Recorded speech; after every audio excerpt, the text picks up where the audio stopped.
Cowboy hats and boots littered the streets of Atlanta recently as the city played host to the 6th annual Equine Day at the Capitol. It's a one-of-a-kind event that not only recognizes state, national, and world champion riders, but also gives the industry some much-needed exposure. Damon Jones has the story. Champion riders from all over the state gathered in Atlanta for the annual Equine Day at the Capitol. It was a chance to not only celebrate their accomplishments, but also the equine industry as a whole. It's a unique event that gathers the best of the best each and every year. Just a lot of great kids. They're world and national champions. They're state champions. They are the cream of the crop in their individual fields, and that may be anything from barrel racing or other forms of jumping, hunter under saddle, western pleasure, some of the cattle events. All of those events are represented here today.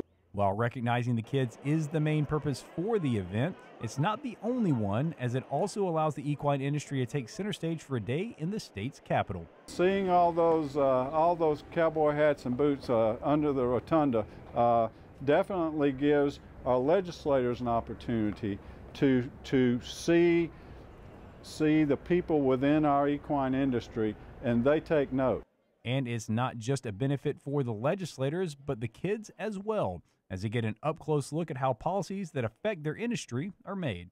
So we had about a 5-minute lesson on state government and how the House and the Senate, how they prepare the bills and go to committee and get passed and moved around, and how that bill ends up going to the governor to be signed that affects them and their family and everyone else in the state.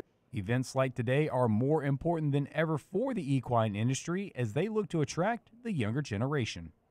If you look at the things that the children are faced with today, they have a lot of different opportunities. There's soccer, and there's cheerleading, and baseball, and football, and basketball, and all the traditional sports. And a lot of times horses just aren't, don't hit a lot of them's radar.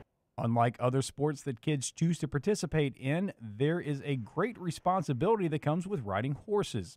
That's one of the many reasons why it's so important to recognize their achievements. We have statistics that will show that if you get your children at a younger age involved in agriculture with the horses, that they tend to do better in school. They tend to possess some of the traits that we as parents would like for them to, and learning the care and feeding of those animals. Even though Georgia is best known for peanuts, peaches, and pecans, the equine industry is just as important to the state's economy. But you have to think about people like CPAs who do those taxes for the farmers and the truck dealerships and the trailer dealerships. The money that is spent indirectly in the horse industry, one of the things we need to do is to bring that to the forefront so that people here at the Capitol see exactly, give them a better idea of exactly where that money gets spent. Reporting from Atlanta, I'm Damon Jones for the Georgia Farm Monitor.